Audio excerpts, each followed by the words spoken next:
Hola, soy Enric Van Eekhouten, soy psicoterapeuta relacional y especialista en prevención y salud infantil. En esta charla os explico un poco más de lo que es la psicoterapia relacional.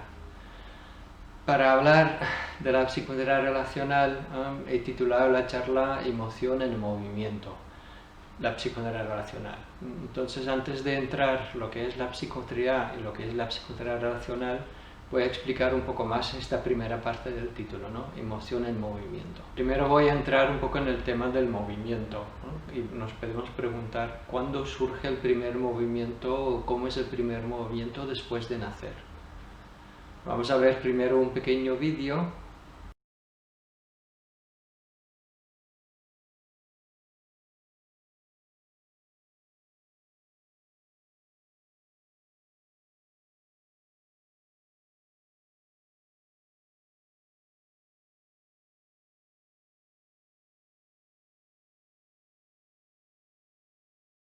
Como vemos, ese primer movimiento es instintivo, es un movimiento reflejo en el cual la criatura busca el pecho de la madre. Pero hace otro movimiento, igual un poco más sutil, que también es muy importante. Y ahora lo vemos. Pueden pasar bastante tiempo hasta que se agarre al pecho. No va a ser una cosa inmediata de lo pongo ahí y se pone mamá, sino que va a ser un poco a poco. Primero me adapto, descubro mi entorno, descubro el rostro de mi madre, porque los bebés no ven mucho, pero de cerca sí que ven. Y sí que va a distinguir la aureola y sí que va a distinguir la cara de la mamá. Cuando nacemos como seres humanos, una de las primeras cosas que hacemos, además de buscar el pecho, es buscar una cara. Y más en concreto buscar una mirada. Y en esa mirada, justo desde el pecho hasta los ojos, la criatura acabada de nacer puede enfocar bien. Entonces, cuando vemos ese primer movimiento que hacemos, realmente el objetivo de ese movimiento es restablecer el contacto con la madre biológica. Es un movimiento de reptar, también en el abdomen desnudo. Además del movimiento está la búsqueda del placer, la búsqueda del placer, del contacto piel con piel, y la búsqueda del placer en esta primera zona de placer que es la boca. El nacimiento, en las contracciones, nos espabila, de alguna forma estresa, pero es un estrés, digamos, que permite a la criatura respirar, adaptarse a este nuevo entorno, pero después necesita volver al estado de relajar, ¿no? El estado de placentero de contacto con la madre. Entonces, en ese sentido, podemos decir más en general también que realmente el objetivo del movimiento del ser humano es relacionarnos con el entorno. Nos relacionamos con el entorno con el objetivo de satisfacer nuestras necesidades. Cuando estamos hablando de los adultos, pues las necesidades, por ejemplo, de nuestra vida social, pero también la necesidad de conseguir alimento, la necesidad de ir a trabajar, de desplazarnos. Además, también el movimiento tiene el hecho de que en sí es placentero, ¿no? Movernos es placentero y produce que nuestro cuerpo, por ejemplo, se deshace del cortisol, de elementos del estrés. Es importante entender que esta satisfacción de las necesidades va a condicionar nuestro movimiento y en general va a condicionar nuestro desarrollo. El segundo elemento en ese título, Emoción en movimiento, es el tema de la emoción. ¿Qué es una emoción? La emoción realmente es una reacción de nuestro organismo que nos sirve para adaptarnos a los estímulos que vienen, ¿no? Los estímulos externos, ¿no? Si hay un peligro, tenemos que tener miedo. Si algo nos molesta, nos enfadamos. Si estamos tristes y hemos perdido algo y buscamos conectar, ¿no? Para recuperar. Y la alegría realmente es una emoción que nos abre al mundo, que nos invita a la curiosidad, a explorar, a movernos, a relacionarnos. Entonces realmente las emociones nos adaptan al entorno. También pueden ser estímulos internos que nos conectan con un recuerdo y que pueden provocar la emoción. Entonces vemos que realmente emocionar también viene del latín tiene que ver con moción, con mover, entonces tiene que ver también con movimiento, porque realmente nos emocionamos en relación con el entorno, y la emoción en sí también es un movimiento, igual es un movimiento más sutil. Si la emoción es más sutil, un movimiento más grande cuando la emoción es más grande, ¿no? Pero vemos que emoción realmente también tiene que ver con el movimiento y solo nos podemos emocionar en relación a algo.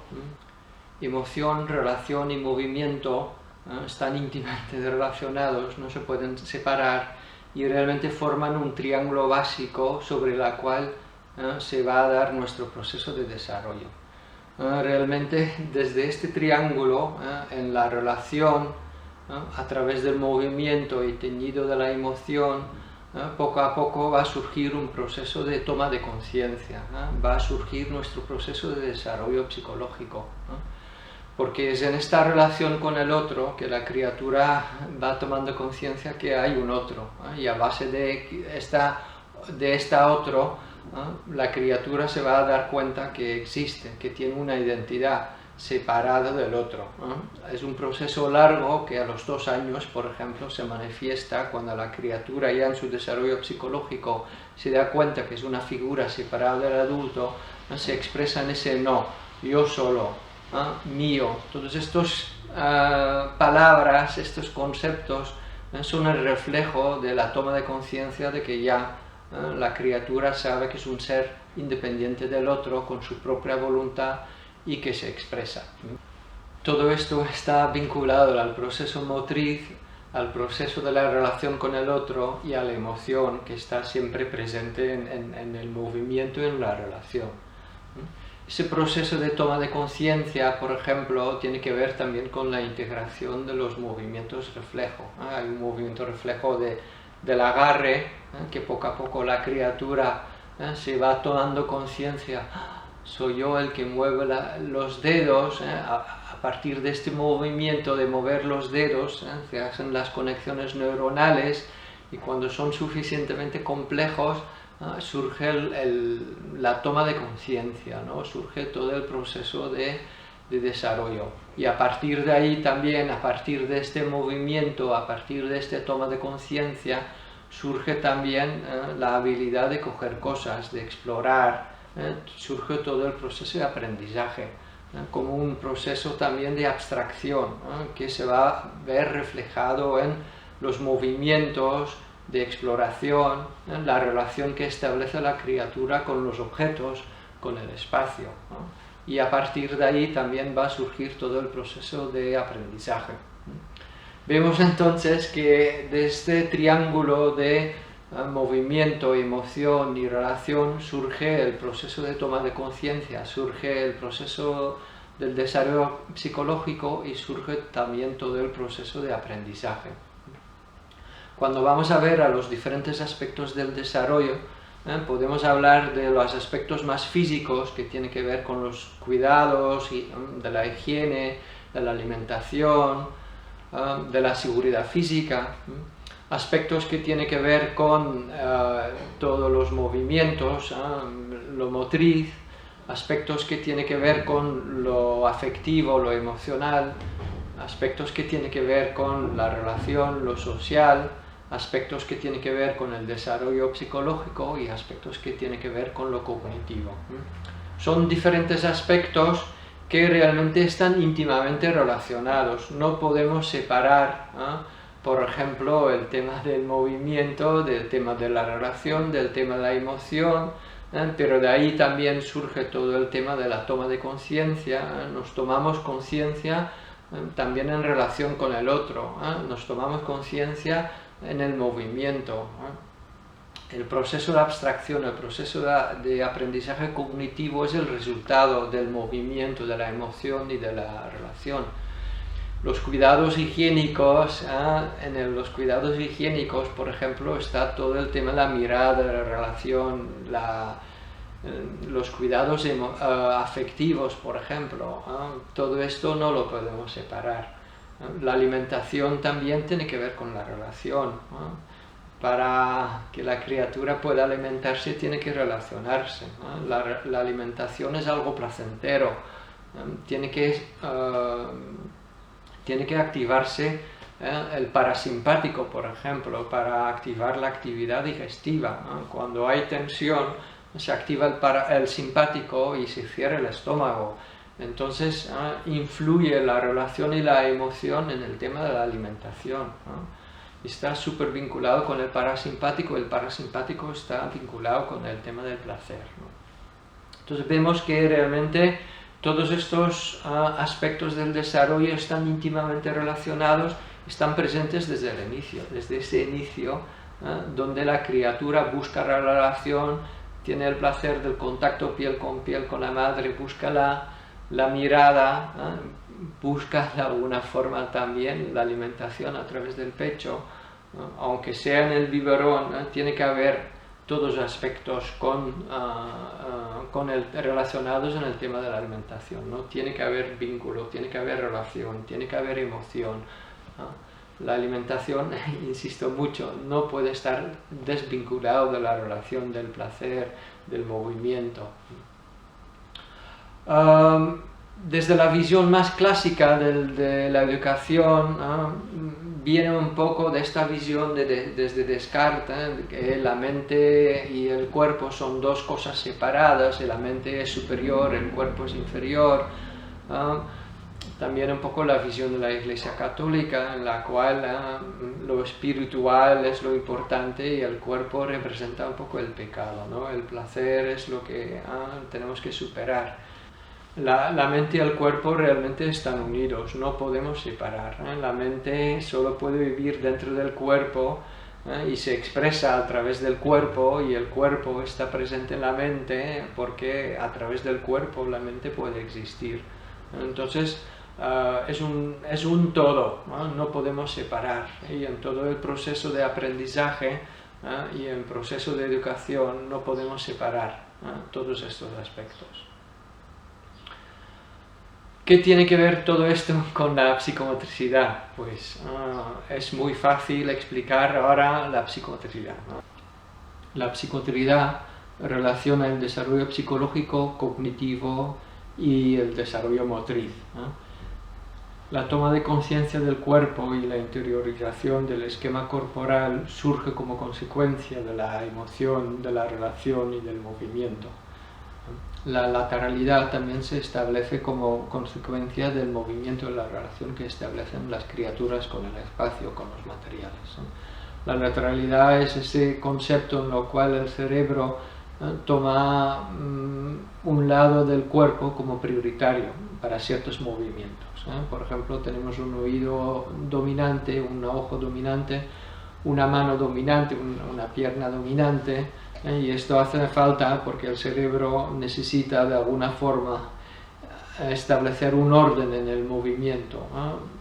Como sabéis, tenemos dos lados del cuerpo, dos lados del cerebro. El lado derecho del cuerpo está gestionado por el lado izquierdo del cerebro y al revés. Entonces los señales llegan a nuestro cerebro desde los dos lados, y para poder gestionar y coordinar bien todo esto tiene que haber una dominancia de un lado, y esto se integra en el movimiento, se establece definitivamente a los 6-7 años. Toda la maduración del sistema vestibular también tiene que ver con movimiento. El sistema vestibular está ubicado dentro del oído interno y regula nuestro equilibrio físico. Para poder caminar, por ejemplo, nuestro sistema vestibular manda todas las señales a nuestro organismo para tensar ciertos músculos y relajar otros para no perder el movimiento. Automáticamente, cuando sube el brazo por un lado, el sistema vestibular hace las correcciones en el cuerpo para mantener ese equilibrio. Ese sistema vestibular madura justamente en el movimiento. Hay 3 movimientos básicos que están vinculados al sistema vestibular, que es el movimiento del balanceo, el movimiento de la caída y el movimiento del giro. Son 3 movimientos muy placenteros para las criaturas, y las criaturas mismas van a buscar esos movimientos, porque siempre el organismo busca equilibrarse. Por eso es tan importante que las criaturas pueden moverse libremente y pueden tener acceso al salto, las alturas, al tobogán, que es el deslizar. Para poder deslizarse, por ejemplo, por un tobogán, hace falta que la criatura tenga interiorizado, por ejemplo, su esquema corporal, y que sepa que aunque caiga no va a perder ciertas partes de su cuerpo. Igual, de alguna forma, os pensáis, es difícil de imaginar, pero un momento en el desarrollo de la criatura que realmente no tiene esta conciencia de su cuerpo. Entonces, para poder deslizarse con seguridad por el tobogán, hace falta que haya una conciencia del propio cuerpo. Si hay mucha inseguridad, por ejemplo, esta pérdida de control del cuerpo se manifiesta en este miedo de deslizarse por el tobogán. Entonces es muy importante respetar los ritmos de las criaturas, no obligar a tirarse por un tobogán a una criatura que tenga mucha inseguridad, que todavía no tenga interiorizado, y respetar ese ritmo de las criaturas en buscar, superar esta dificultad. Todas las criaturas acabarán tirándose por el tobogán, pero en el proceso de desarrollo hay muchas desigualdades, hay ritmos muy diferentes y es importante respetar esos ritmos. El sistema vestibular también está muy vinculado con el equilibrio emocional. Todos sabemos cuando llora un bebé, lo balanceamos o lo movemos para arriba, para abajo, para ayudar a tranquilizarse. Es un movimiento que, estimulando el sistema vestibular, también trabajamos el equilibrio emocional. Como hemos visto antes también, el desarrollo cognitivo, el pensamiento, es una consecuencia de la vivencia en la relación con el entorno, y es un proceso de abstracción natural del cerebro que va aprendiendo en esta interacción, en esta relación que establece la criatura con el entorno. Todos los conceptos, por ejemplo, que están vinculados con el espacio, con la distancia, con el dentro, se interiorizan en el movimiento. La distancia solo tiene sentido si el cuerpo se mueve sobre esta distancia. El arriba-abajo se integra cuando la criatura puede vivir el arriba y abajo, el dentro, el fuera, por ejemplo. El transcurrir del tiempo, en estos primeros años la criatura no tiene interiorizado el concepto del tiempo. Para una criatura mañana es un concepto demasiado abstracto.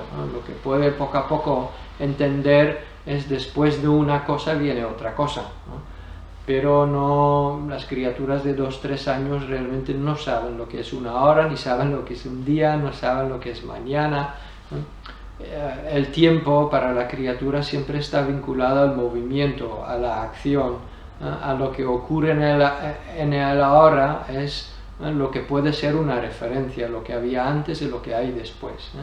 Para eso también la criatura vincula el tiempo y la secuencia con sus propias acciones. Por ejemplo, llega un momento que una criatura descubre el placer de derrumbar una torre, pero para poder derrumbar la torre hay que construirla, y para poder construir una torre hay que poner un primer bloque, y luego otro bloque, y luego otro bloque, y luego puede disfrutar del placer de derrumbar la torre. Este aplazamiento del placer se crea en esta manipulación de los objetos en el juego, porque primero, para poder disfrutar del placer de derrumbar la torre, primero tengo que poner un bloque, luego otro bloque, y luego lo puedo derrumbar. Entonces hay todo un aprendizaje en el juego motriz, que se trabaja conceptos mucho más abstractos. El movimiento también está muy vinculado al tono. El movimiento tiene un determinado tono. Puede ser un tono más bajo para los movimientos de la motricidad fina, o un tono más elevado en los movimientos más gruesos. Entonces, criaturas con un tono demasiado elevado probablemente tendrán más dificultades en la motricidad fina. Requiere también un control de impulsividad, por ejemplo. Requiere una capacidad de concentración, de prestar atención. Entonces, el movimiento motriz fino, por ejemplo, tiene que ver también con la maduración de la impulsividad, tiene que ver con el tono. El tono y la emoción tiene que ver, cuando estamos más agitados, estresados, enfadados, el tono es más alto, cuando estamos más relajados el tono es más bajo. También podemos vincular, por ejemplo, el miedo, la inseguridad con rigidez en el movimiento. La tensión y el estrés, por ejemplo, se expresan en el exceso de movimiento, ¿no? En ese movimiento continuo tiene que ver con una tensión interna, con la falta de capacidad de relajarse, ¿no? Con una falta de vivencia de placer en lo relajado, por ejemplo. Entonces, lo emocional, lo afectivo está vinculado también con el exceso de movimiento, ¿no? Incluso la epigenética explica cómo, por ejemplo, ciertas vivencias traumáticas pueden influir en la expresión de los genes y pueden influir en la construcción, por ejemplo, del cerebro. Es todo un tema muy profundo que cada vez más nos enseña cómo realmente la relación con el entorno, las vivencias, influyen en el proceso de desarrollo, y por eso es tan importante ver el proceso de desarrollo, el proceso de aprendizaje como un conjunto y como una influencia de todos los aspectos del desarrollo. Y la psicomotricidad justo está enfocado en relacionar el desarrollo psicológico, cognitivo y motriz. Ahora ya podemos entrar en lo que es la psicomotricidad de una forma un poco más concreta. Primero explicar que realmente hay diferentes formas de interpretar la psicomotricidad.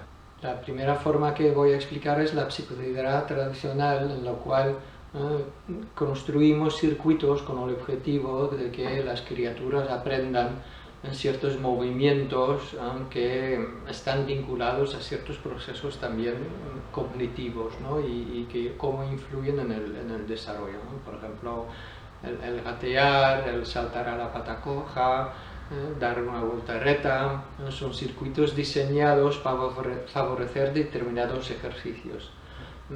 Parte un poco de esta visión de que las criaturas no saben y el adulto tiene que enseñar. Parte un poco de esta visión de que los diferentes aspectos del desarrollo son aspectos separados, y en la hora de la psicomotricidad lo que tenemos que atender es el desarrollo motriz, ¿no? La hora del resto de las clases atendemos lo cognitivo y todo lo demás no tiene importancia, y la hora de la psicomotricidad o la hora de educación física atendemos a las necesidades motrices, ¿no? El papel del adulto es un poco el adulto que dirige, el adulto que dice lo que hay que hacer. En sí, enseñar estos movimientos no es negativo, lo que pasa es que sabemos que en el proceso de desarrollo, sobre todo las criaturas pequeñas, hay diferencias muy grandes. Entonces hay criaturas que están preparadas para hacer los ejercicios, pero otras criaturas realmente que todavía no llegan a ese momento, ¿no? Hay diferencias muy grandes, por ejemplo, en la hora de andar. Hay criaturas que más o menos al año ya andan, y otros que tardan hasta los 16, 17, 18 meses, y es considerado como completamente normal, ¿no? Entonces, el estrés que puede producir hacer circuitos en lo cual las criaturas tienen que estar esperando hasta que les toca su turno, que ya es una cosa bastante difícil, mantener a las criaturas ahí sentados sin moverse durante el rato que tienen que esperar hasta que les toca. También, por ejemplo, las criaturas que ya lo saben hacer de sobra, entonces a veces es aburrido. Otras criaturas les va a producir mucho miedo, ese miedo les produce además más tensión, más rigidez, con lo cual tener que pasar por el circuito con todo el mundo mirando como tú no superas esta prueba tampoco muchas veces favorece la autoestima. Entonces además esta tensión, este miedo provoca esa rigidez que induce a que sea más difícil también pasar por el circuito, ¿no? Entonces, desde mi entender, la psicomotricidad tradicional parte de una visión, digamos, ya antigua, que ya deberíamos de haber superada, y realmente parte de la visión de que tenemos que enseñar unos ciertos ejercicios motrices, pero en el concepto global del ser humano, en lo cual todos los aspectos del desarrollo están vinculados e influyen mutuamente, creo que el concepto como psicomotricidad de la globalidad, del desarrollo integral, queda muy pobre. Para mí realmente es difícil hablar de psicomotricidad cuando estamos hablando de hacer circuitos por los cuales todas las criaturas tienen que pasar. Lo llamaría ejercicios motrices. Está claro que es necesario que de alguna forma estos ejercicios motrices están presentes. Pero ahora pasamos a la psicomotricidad vivencial y vamos a ver que lo podemos implicar o aplicar de una forma mucho más concreto, mucho más global, integral y placentero para las criaturas. En la psicomotricidad vivencial el cambio de enfoque es total. Realmente ya no vamos a crear circuitos nosotros mismos, pero vamos a crear un espacio donde el movimiento es mucho más complejo, donde el movimiento nace del juego libre. Entonces el concepto ya no es un espacio de ejercicios dirigidos, pero un espacio de juego libre en lo cual vamos a colocar los diferentes elementos que necesitan las criaturas para llegar a los diferentes movimientos que queremos que aprendan. Vamos a ver si dejamos el juego libre, que todas las criaturas realmente el proceso de desarrollo va a ser mucho más fluido, porque realmente el juego libre permite que cada criatura avance a su propio ritmo, según sus propias capacidades. Y el ser humano, desde su necesidad de entender el entorno, desde su necesidad de equilibrar, las criaturas van a querer hacer todo tipo de movimientos. Por ejemplo, en la sala de psicomotricidad vivencial normalmente tenemos alturas, tenemos una espaldera. Las criaturas con mucha seguridad suben hasta arriba y aprenden a saltar desde arriba. Las criaturas con menos seguridad ven el placer en el juego, quieren también subir hasta ahí arriba. Entonces las criaturas, van a ir a la espaldera poco a poco, suben un poquito, saltan, suben un poquito más, saltan y van a descubrir el placer del salto.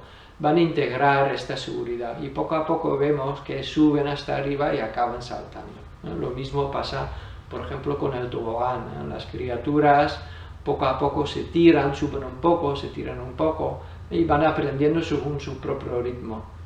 Pero este placer que produce el deslizarse por un tobogán les atrae a todas. Entonces todos al final van a hacer este tipo de juego. En el juego libre también está mucho más presente la relación, todo el aspecto social, porque el juego es en grupo. Se van a formar grupos pequeñitos, criaturas que hacen el mismo juego, tienen que aprender a esperar el turno, por ejemplo.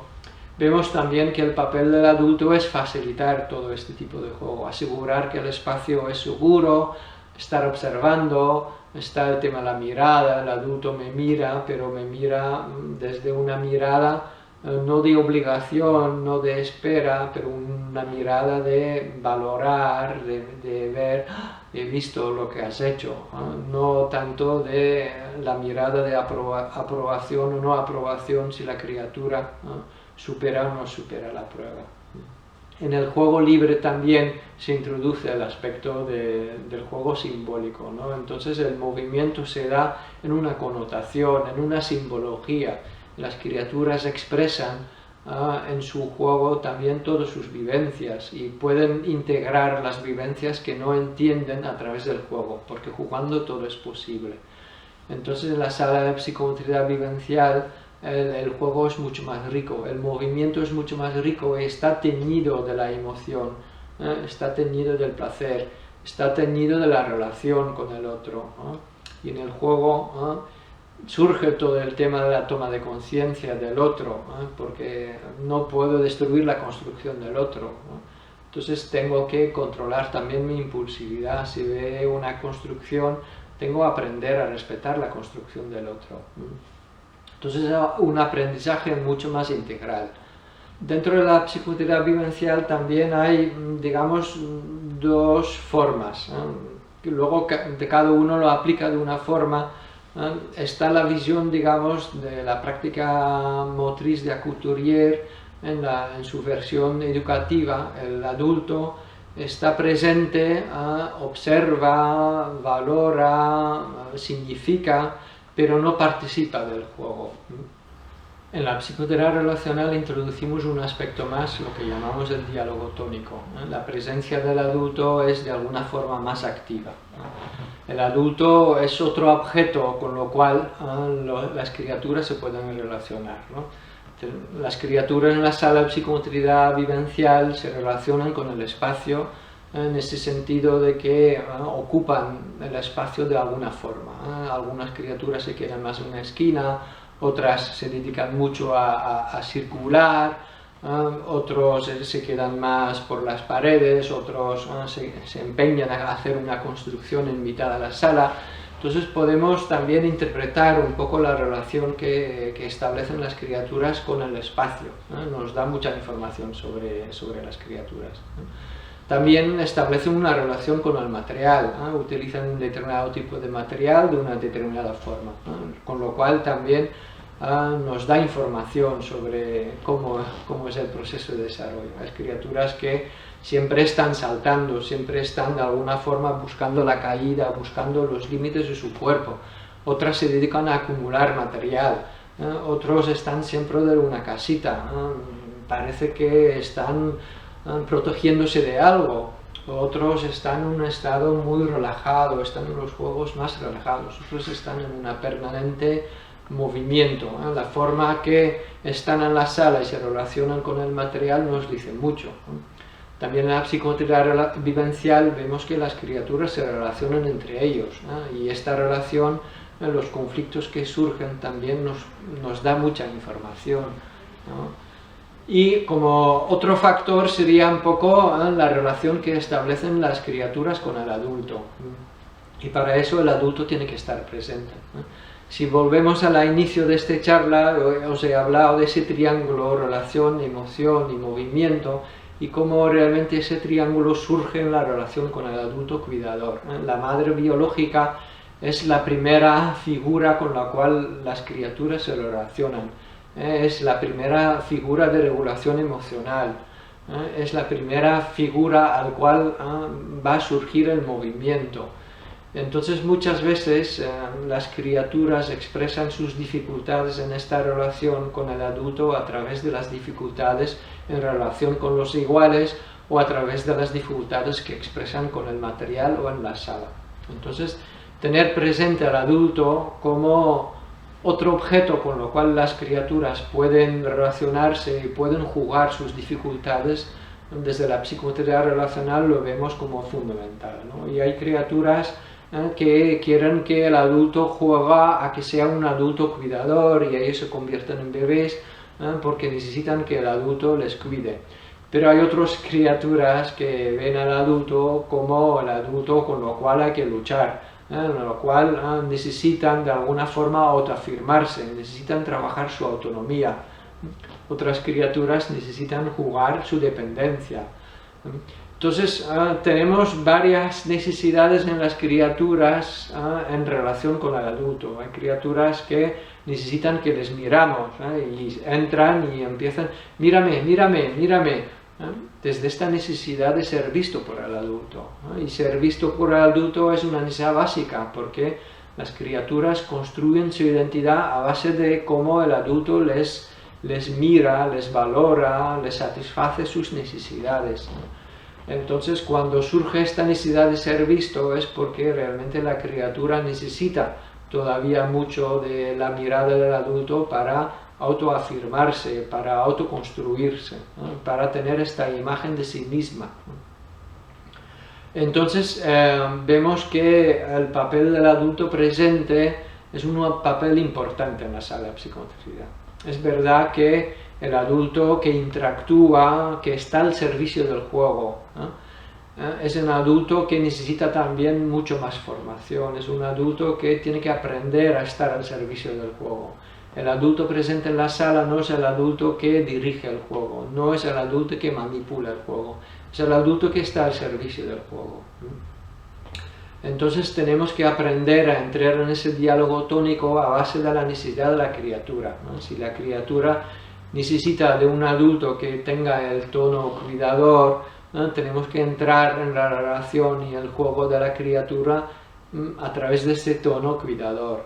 pero si la criatura necesita de un adulto en un tono más elevado, porque necesita del adulto en esa lucha, o necesita convertir el adulto en la bruja o en el lobo para poder entrar, tenemos que entrar en esta bruja o en este lobo, pero tenemos que ajustar nuestro tono a la necesidad de la criatura. No es lo mismo jugar a ser un lobo para un niño de 2 años que ser el lobo para un niño de 5 años. No podemos ser tan voraz y tan peligroso para una criatura de 2 añitos que todavía está en su autoafirmación que con una criatura de 5 años que está plenamente en la lucha de su autonomía, por ejemplo. Entonces es muy importante que regulamos nuestro tono y que entremos en ese diálogo tónico con un tono muy ajustado a lo que puede y necesita la criatura. Entonces tener al adulto presente en la sala y que la criatura puede experimentar esta relación, puede vivir de una forma activa, afectiva, en ese diálogo tónico, esa relación con el adulto, puede ayudarle mucho en su proceso de desarrollo. ¿Cómo es el juego libre en la sala de psicoterapia relacional? Los objetivos en la sala de psicoterapia relacional muchas veces son un poco diferentes, ¿no? Los objetivos clásicos educativos muchas veces están más dirigidos al aprendizaje más cognitivo o al aprendizaje de ciertos movimientos motrices concretos.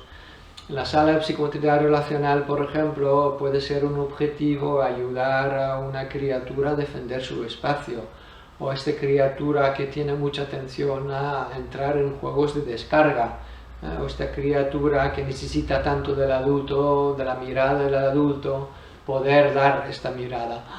Te veo, ¿no? Esta mirada cuando sube arriba de la espaldera, ¿no? En esa mirada podemos confirmar este logro de la criatura de subir hasta arriba, ¿no? En ese diálogo tónico que establecemos con las criaturas, podemos ayudarle a encontrar satisfacción en diferentes necesidades, de descarga, de ser cuidado, de ser visto.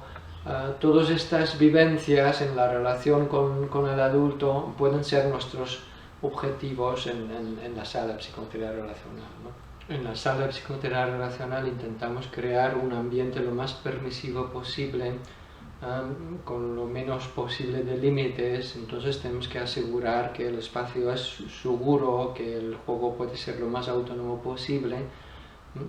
Y es importante esta permisividad, ¿no? Porque permite a las criaturas sentirse más libres de expresar lo que necesitan expresar, que pueden surgir cualquier tipo de juego mientras no haga daño a nadie.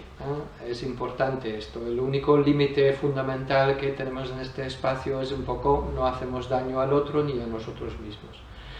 También entendiendo que es un proceso de aprendizaje. A veces las criaturas en sus juegos, en sus conflictos hacen daño y tenemos que acompañar esto, poner los límites adecuados, pero siempre partiendo del hecho de que es un proceso de aprendizaje, y es normal que a veces las criaturas se hacen daño.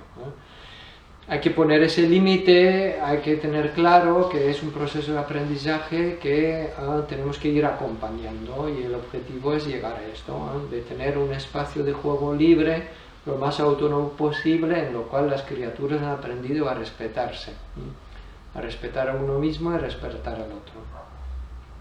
En ese sentido, vamos a poner lo menos posible de límites, pero siempre el límite fundamental también es lo que no podemos contener, no vamos a permitir. No vamos a permitir juegos que ya sabemos que van a acabar mal de alguna forma, ¿no? O juegos peligrosos. Tenemos que mirar un poco y encontrar ese equilibrio entre lo que permitimos y lo que no permitimos. Pero es importante también que el adulto reflexiona sobre lo que es capaz de acompañar y lo que no es capaz de acompañar, lo que es capaz de contener y lo que no. Si vemos que estamos poniendo muchos límites o vemos peligros en todas partes, pues igual el trabajo que tenemos que hacer es el propio adulto, ¿no? Entonces tenemos que buscar un poco este equilibrio para que las criaturas puedan encontrar espacios donde pueden conectar con todas sus necesidades y encontrar una forma de expresarlo, ¿no? Cuando una criatura, por ejemplo, siempre está en el movimiento, pues tenemos que buscar formas de facilitar que puede encontrar ese movimiento, pero a la vez que puede encontrar también y conectar con la necesidad de descansar, porque tiene que haber un equilibrio. En el desarrollo integral tenemos que facilitar que las criaturas encuentren su equilibrio. Y el equilibrio siempre está en ese encontrar espacios para jugar y para conectar con el movimiento, pero también poder encontrar espacios en el cual el tono del movimiento es más bajo y podemos entrar en juegos de relajación. En el espacio de la psicoterapia relacional vamos a ver que normalmente en general creamos tres espacios dentro de la sala.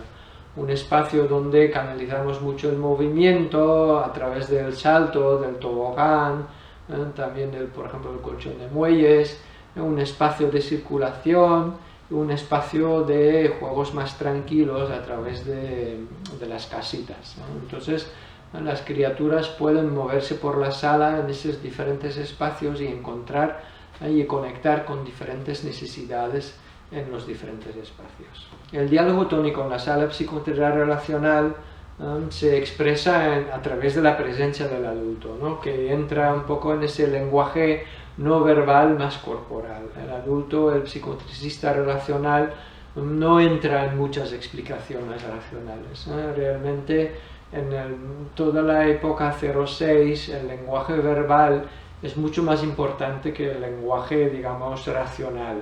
Las criaturas se quedan mucho más con el tono, con la forma que explicas las cosas que con el contenido. Entonces, en la sala de psicoterapia relacional lo que importa es la vivencia, lo que importa es la calidad de la relación, no tanto el contenido de la explicación.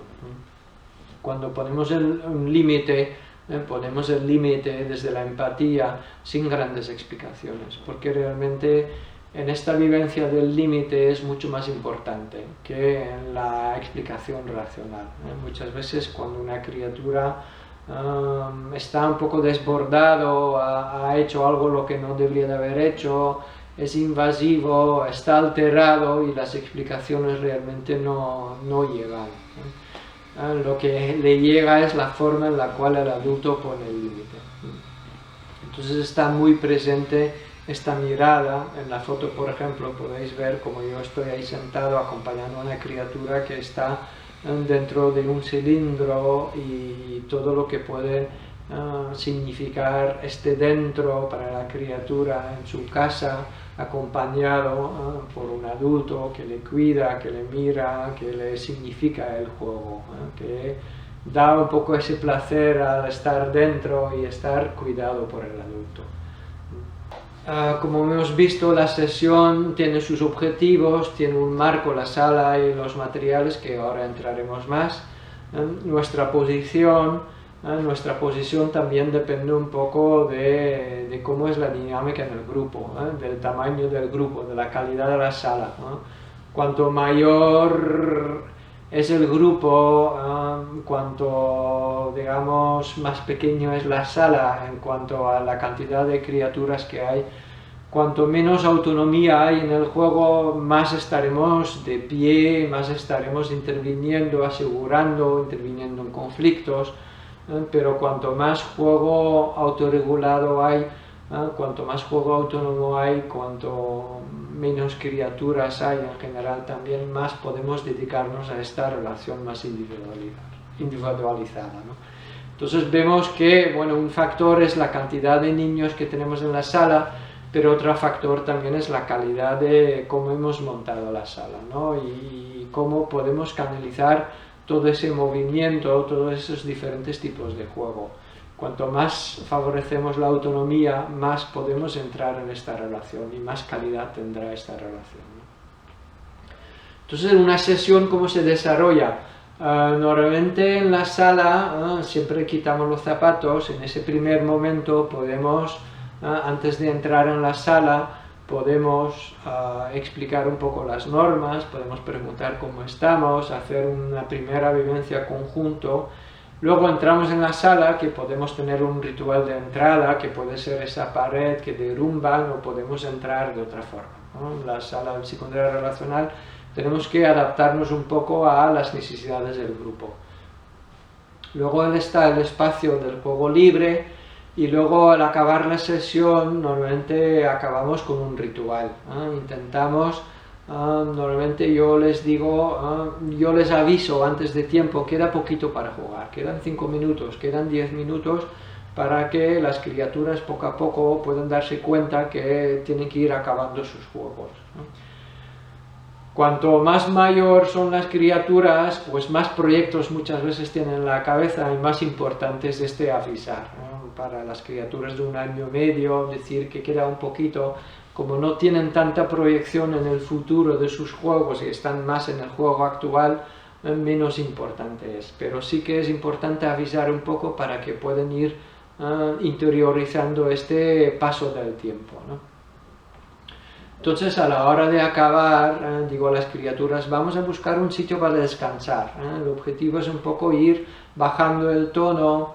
Suelo cantar una nana o poner música en ese momento, música más relajada, para que cada criatura pueda encontrar un sitio para descansar y entrar un poco en una fase de relajación. Yo normalmente cojo una tela para cada criatura, voy tapando a todas las criaturas, y es como una despedida de esa relación con el adulto, ¿no? Aquí estás, vamos a estar un ratito tranquilitos. Luego intentamos recoger algo, aunque sea simbólico, que cada criatura guarda la tela en un sitio, en una caja, en un recipiente, o si hace falta, pues recogemos la sala entre todos, y luego ya salimos, nos ponemos los zapatos, nos despedimos, ¿eh? Las criaturas a partir de los 4 años, por ejemplo, podemos hacer una segunda parte de la sesión en la cual las criaturas pueden hacer un dibujo, una construcción que trata un poco sobre lo que hemos jugado, que facilita un poco volver a reflexionar, volver a la tranquilidad, volver a un contenido un poco más abstracto y reflexionar un poco sobre las vivencias que hemos tenido. Aquí vemos una sala de psicoterapia relacional, ¿eh? Vemos la sala, bueno, aquí delante, veis el triángulo de mi Pickler, ¿eh? También la escalera y el tobogán y la espaldera, es como una zona de canalización del movimiento, ¿eh? También veis ahí el fondo, no sé si se ve bien, pero también un plinto, ¿eh? Que permite el salto, el subir y saltar, y un triángulo amarillo que es un poco el deslizar también. Son zonas de canalización de movimiento. Normalmente el espacio en medio queda un poco para circular. También veis ahí en medio, el suelo es todo azul, las colchonetas, pero también veis un azul más clarito, que es un colchón de muelles que permite que hace la función de cama elástica. Lo que no se ve muy bien es en la esquina del fondo de la derecha, unas casitas, que en esta foto por ejemplo se ve mejor, que es la zona de tranquilidad, en la foto de la izquierda. En la foto de la derecha veis otra forma de presentar la zona de tranquilidad, ¿vale? Con colchones, en general mejor de espuma, porque es un colchón de muelles, puede invitar a saltar, y realmente en la zona de tranquilidad queremos que el juego sea más tranquilo. Cuanto más grande es el grupo, cuanto más movido es, más estructurado tiene que estar la sala, ¿no? Más la estructura misma de la sala tiene que acoger todo ese movimiento, ¿no? Cuanto más pequeño es el grupo, pues más podemos hacer variar las diferentes zonas, pero es un grupo grande, las escuelas muchas veces son grupos grandes, pues tenemos que tener una estructura bastante fija para que el juego tranquilo y el juego más movido no se molestan y que no surjan conflictos. Aquí vemos salas más dirigidos a los más peques, de 0 a 3 años, con las cositas más bajos. El salto, por ejemplo, la foto de la izquierda puede darse desde la mesa o desde las mismas camas donde duermen, pueden escalar y saltar. Aquí veis otras fotos. con cojines, hacemos zonas así más de recogimiento. El material en la psicoterapia relacional, bueno, ya habréis visto en las fotos, pero en la sala de psicoterapia relacional también hay telas abundantes para poder permitir todo tipo de juegos, no solo de disfraces, pero también juegos más regresivos, de taparse. La tela muchas veces también apela un poco a la efectividad. También hay cojines, pelotitas, pues prefiero las pelotitas estas de bebé, ¿no? Las pelotas normalmente aún más grandes aceleran mucho la dinámica, crean más caos. Estas pelotitas de bebé pues son más de un mediador de comunicación, invitan a un juego más tranquilo, ¿no? También veis ahí la foto a la izquierda, cojincitos, que puede ser un material también que apela más a la afectividad, un material de acumulación. Las cajas de cartón que se pueden utilizar de forma individual, o puede ser la casa comunitaria, y todo el juego simbólico que puede significar la casa individual, la casa comunitaria, defender el espacio, dejar entrar o no dejar entrar, todos estos aspectos, ¿no? La casa también es el sitio seguro, tranquilo, también es el dentro, el cuidar, ser visto, ser cuidado. La mirada también es muy importante. Cuando, por ejemplo, ponemos una capa, realmente no se trata del acto de poner la capa, ¿no? Se trata de buscar la mirada, de hacer sentir yo te cuido, yo te he visto. Las telas, como vemos en la foto de la derecha, pueden servir también para hacer grandes zonas de casas, también para tapar. Permiten un juego así un poco más regresivo. Las telas también pueden servir para juegos de arrastrar, de girar y de balancear, ¿no?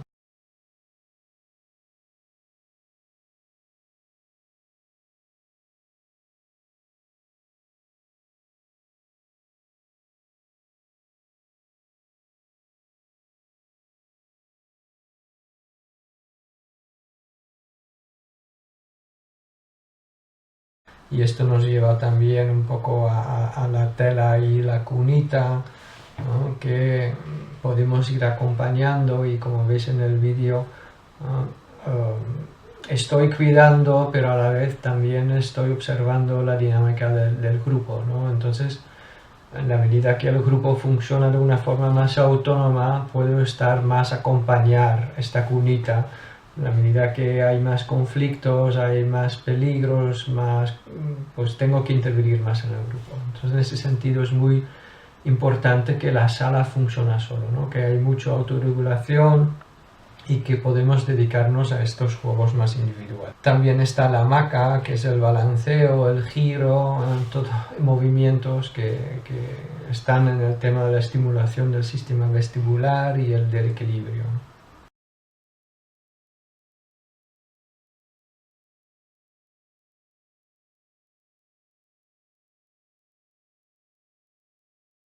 Aquí vemos unas fotos con diferentes textos de diferentes juegos simbólicos que surgen en la sala psicomotrida.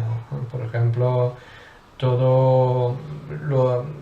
las necesidades de pertenencia, ¿no? Las criaturas quieren pertenecer al adulto cuidador, ¿no? De alguna forma también esto se expresa simbólicamente, por ejemplo, que me piden ser mi perrito, o me piden directamente soy tu bebé y tú me cuidabas, o incluso me dicen cómeme, y como que quieren pertenecer. Son diferentes formas del juego simbólico de expresar cuídame.